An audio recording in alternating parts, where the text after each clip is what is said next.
Hey everyone, welcome back to the channel. I know it's been a little minute, but we've decided that we got enough excitement and interest off this first series of videos that we did. We decided to bring you guys a little bit more.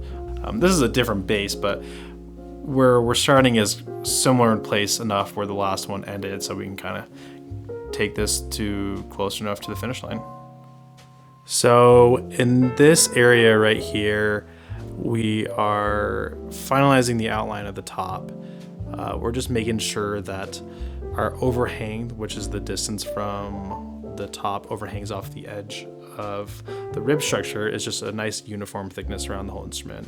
And then right here, I'm going through and just finalizing my edge thicknesses and getting my rough channel in previous to getting my route done for my purfling. And here we are rolling over the purfling rooters, and alas, the long-awaited purfling route. I'll go through here and do an even route across depth and thickness around the whole perimeter of the instrument. I'll leave the corners and any of the fine details by hand with a knife.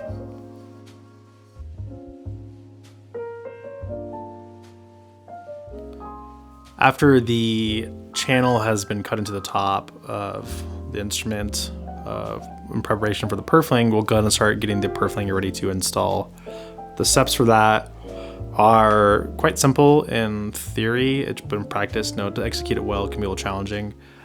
The main things are bending any of the tighter radiuses on a bending iron. Needs a little bit of moisture to keep it the purfling from burning off the heat of the bending iron, and it also aids a little bit in the flexibility in bending the purfling. And then from here, once it's bent, I will use a knife and either a counterform or a block of some sort and carve against it and shape the end miters of my purfling so they meet together perfectly. And here you can see that I'm pulling the purfling out in pieces to glue it in sections. I don't take the purfling out entirely because then I have the risk of messing up my alignment. Here you can see what it looks like bending the purfling on the bending iron after I just dipped in the water. As you can tell, I'm only bending the furthest corner of it. The rest of the purfling is flexible enough where I don't need to bend the whole thing. It'll kind of follow itself into the channel as we go along the instrument.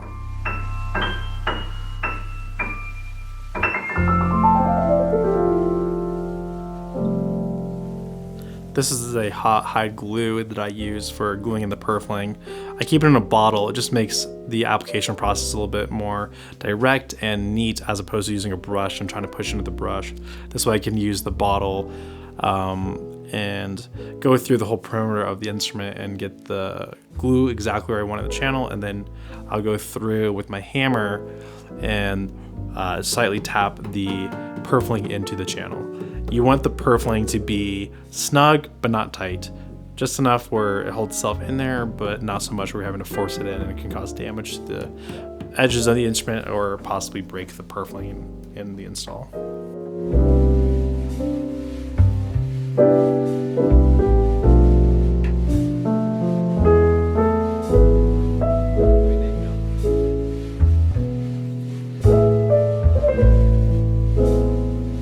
So after the purfling has had a chance to dry in the channel overnight, I will come through with a combination of gouges and finger planes and bring down the level flush with the top of the instrument. So after going through and flushing the purfling, I'll move on to trimming the edges. I'll do that with a combination of a knife and a little bit of file action and a little small finger plane, and then finishing with some sandpaper.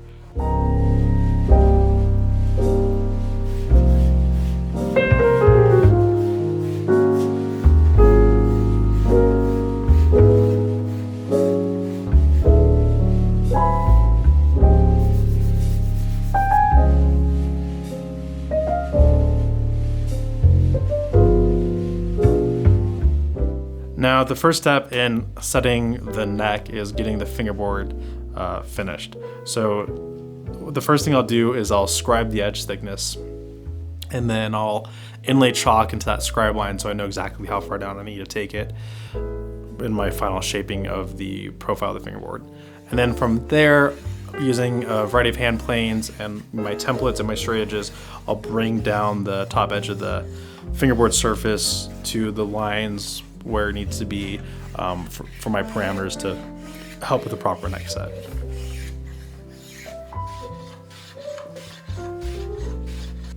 Here I'm checking for scoop in the fingerboard, making sure I have the appropriate amount of scoop that will keep the strings from buzzing on it when it's set up and playing. And that's checking the profile of the fingerboard. Here I am measuring the final neck length of the neck before I'll then take it to the bandsaw and cut off the excess. Just a little easier to remove as much as I can on the bandsaw before I take it to the sander and then the hand planes to get it closer to that final dimension.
that we have the fingerboard glued onto the neck, I'll go ahead and start doing the final neck set on the base.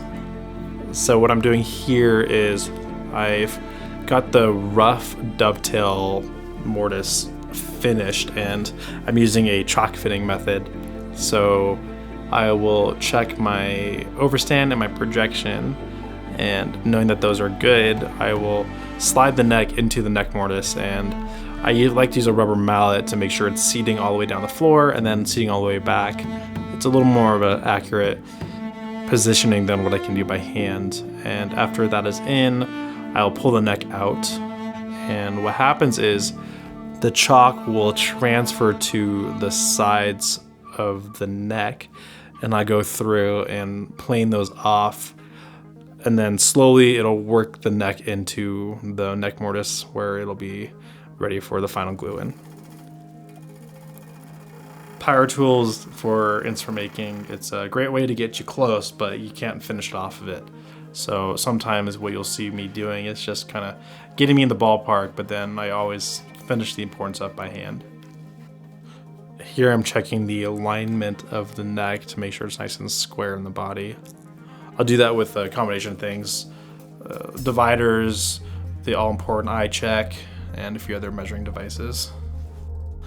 In the speed of everything, we unfortunately missed getting the glue applied into the neck mortise, but in this shot, there is glue in the neck mortise, and I'm just kind of pushing the neck down into the mortise with a lot of pressure, making sure it's seated fully on the floor of it. And then I'll go ahead and hit it with my mallet a little bit, make sure it's seated once again. That's a really important step. And I'll go ahead and use my little F-clamp and just pull it into that final bit into the mortise. And then I like to use one of my junk rulers because it has a nice sharp edge on it, and I can get in there and clean all the hide glue up off of the squeeze outs in the back of the button area. Give it a couple taps just to make sure it's all the way down. Doesn't really do anything at this point because it's glued in there, but it's a little extra insurance. And the all important, stand back and appreciate what you've done. Here we're doing a little more final rasp work, kind of blending in some of those final lines into the transition from the heel into the neck.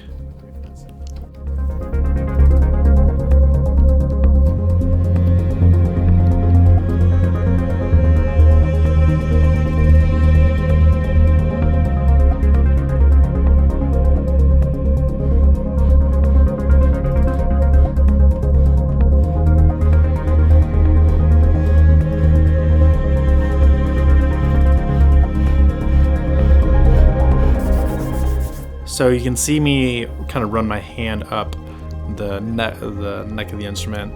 Generally in violin making, you're taught to use your eyes to see shape and not your hands, because you can have a tendency to muddy up the woodworking if you keep touching with your hands and kind of make everything dirty. The one exception for that is neck carving. It's very crucial that the neck feels perfect in the hand of the player immediately.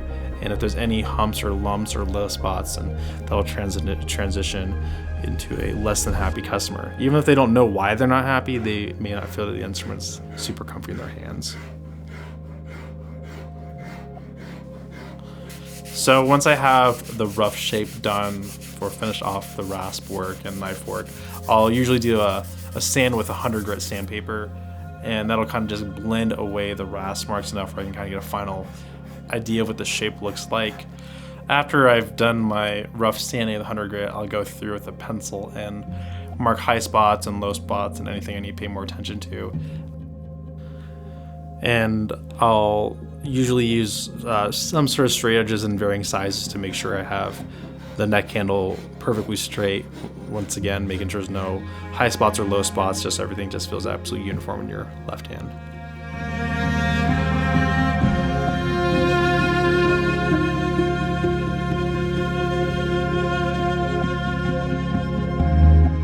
Thank you guys for tuning in. I really appreciate everybody's interest and the nice messages I've been receiving. I do have plans to be putting a few more things out here in the ongoing future. Some violin related stuff, some not violin related stuff, and yeah, we'll have to see what happens.